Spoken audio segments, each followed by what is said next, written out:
So welcome to HouMats.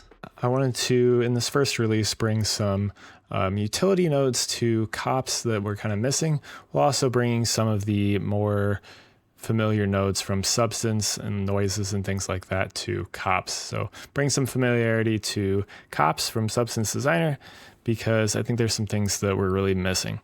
So let's take a look at some of the things that are available, starting off with this directional noise. So this is very familiar to what you see inside of Substance Designer. So we have this noise with some different noise settings. So we can increase our amplitude, we have our center, some different contrast options. Obviously we have some scale, so we can play around with the X and the Y scale. You really get some interesting shapes in that. We also have offset, which is basically like a seed value. So we can change this and get some different looks there. We also have our roughness, so increasing and decreasing this will give us some different looks with that as well. And we also have our secondary noise, so we can increase or decrease that to give us some different looks. Really play around with these and get some interesting things. We have some settings that I have set that are sliders, and they are going to be kind of at the max and min values on stuff that I would say that looks good. So you can't go past some of these, but in the middle of some of them, you may run into some things that maybe don't look the best. So you have to definitely play around with these settings. You can see, like, you obviously probably don't want to set the noise values to something like this, but if you lower these, you get some really fine noise. If you increase this, you get some bigger breakup, which can be nice. So then we also have some different dirt nodes. So we have 3 different dirt nodes in here. So the first one is going to be a real fine dirt. We have some different settings for this, so we can lower the spacing. We have different amount settings for these, contrast, size, and then we have obviously our offset. Again, we can mess around with this and get some different looks. Then we have the second dirt noise, which is a little bit more of an intense dirt. Again, very similar settings to the first one. Then finally, we have the third dirt noise, which is a more heavily covered dirt. And again, we have those same familiar settings. We can play around with our amplitude, our center, contrast, and our element size to get some different looks. Then you have, again, roughness as well. So we can play around with all that and get some really nice looks on this dirt. And it all tiles as well, which is super, super nice. Then we have this hexagon grid, which is very useful for a number of different things. We have some different division settings, so we can increase or decrease this to get some different looks. So if you run into issues, like let's say here, you can see that we have some tiling issues. If we go ahead and tile that, it looks a little weird.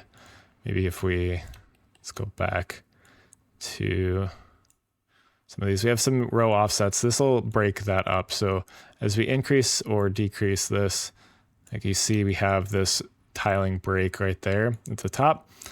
But all we have to do in order to fix that is to just change the column offset, and then boom, that goes away. So that's super nice. We have some different scale settings, so we can increase or decrease that. We have some different horizontal and vertical scales, so we can get some different looks with these as well. Mess around with those. And then we also have, if I just set this back, we have our blur type. So we have some different blurs that are available to us, blur amounts, and get some gemstone type looks with this. And then we also have the ability to look at IDs as well as UVs for outputs, which gives us some nice ability to do some different things with that.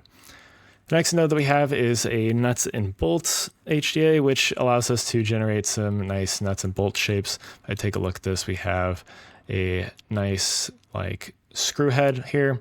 We can mess around with the different settings. Again, we have a base color, a metalness, and a height. Height is going to be where all of your height information in. Base color, you can just set that to whatever you want. And then metalness, this is kind of meant to be a metal. So I have that available to you as well, but you can turn that off if you want more of like a painterly look. You can set that to be something different. But we have some different settings in here. So we have a circle and a polygon for the head. So you can play around with the head type, get some different head types. whatever you want with that. I'm going to cover this more in depth in a future video. Let's go ahead and set that back to a circle though, and look at this raised setting. So we have the ability to create these raised heads as well. And we can play around with the head shapes on these and really dial in the look that we're going for. We can play around with these and get some really, really nice shapes for those. And then we also have the different tool types. So this is more of like a screwdriver head. We can set it to be like a polygon. We can do a star tool, or we can just set it to be like a rivet. We can play around with the different settings on this. Let's go back to the line. So we can rotate this. We can scale this and scale it in or out if we wanted to. We have overall scale, and then we have some different feather settings as well. So we can play around with this, and we can get a more of a fall off to this if we wanted to. So lots of different things that we can do with this. And then the next node that we have are scratches. So this is a super useful node for generating scratches on meshes. You can play around with the total count. We have a different seed that's available to us.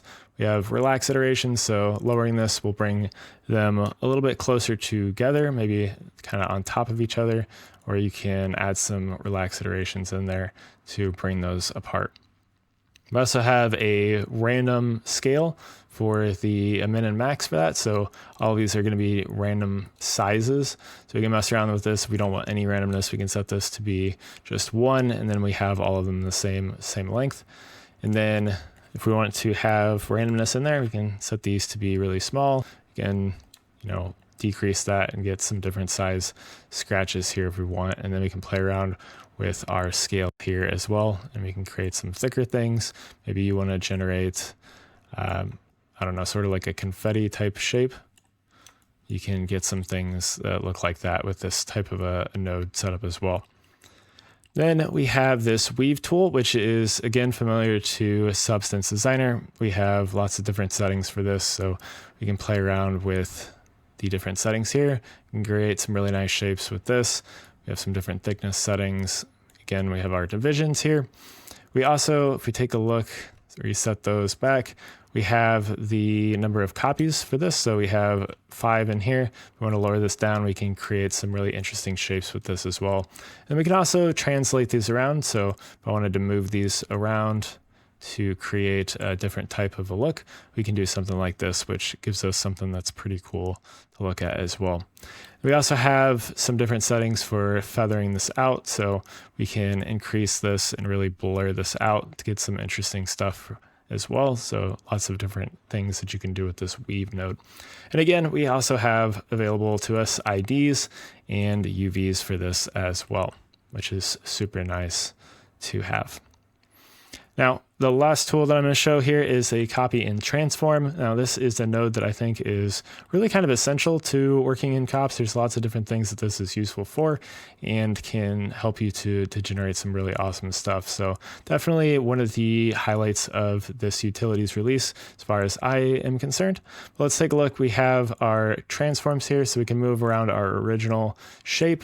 If we wanted to, we can move this up or down. We can also rotate this. So we have the ability to rotate it in all directions, so we can kind of flatten this out. Or if we wanted to rotate it like that, we can. And again, obviously we can rotate this in the Z direction as well. We have our scale, so we can play around with our original scale, which is going to affect all of the copies. So as I move this out, you can see that we get this moving out. Let's go ahead, move this over, set this back to be in the middle actually, and move it over. And then we can transform our copies, and we can get something like this if we want to as well. So we can mess around with our rotation on the copies as well, so we can start to rotate some of them. It's going to be most useful in probably the Z direction. You can see that we get some rotation being applied there as well. And we can do our scale. So if you wanted to scale them up, you can also do that. And you can chain these together as well. So if I wanted to chain these up, we now have a, whoops, let's dive back inside there. We have this really nice effect that we have going on here with these chained together. So lots of cool things that you can do with this copy and transform node. Like I said, I think it is an essential thing that we can use to our advantage inside of COPs. So I would definitely recommend picking this up. And again, we have, our IDs that we can look at with these as well. So we can mess around and use those for whatever we would need for randomness as well. So lots of interesting things that are available to us in this first release of HouMats. If you right click, you have your own menu here. So you have different generators here, and we have some different utility nodes and things like that to speed up your workflow. So we have our setups that I've used in a lot of our videos on COPs that show how we can just create some quick nodes, like our SDF setup.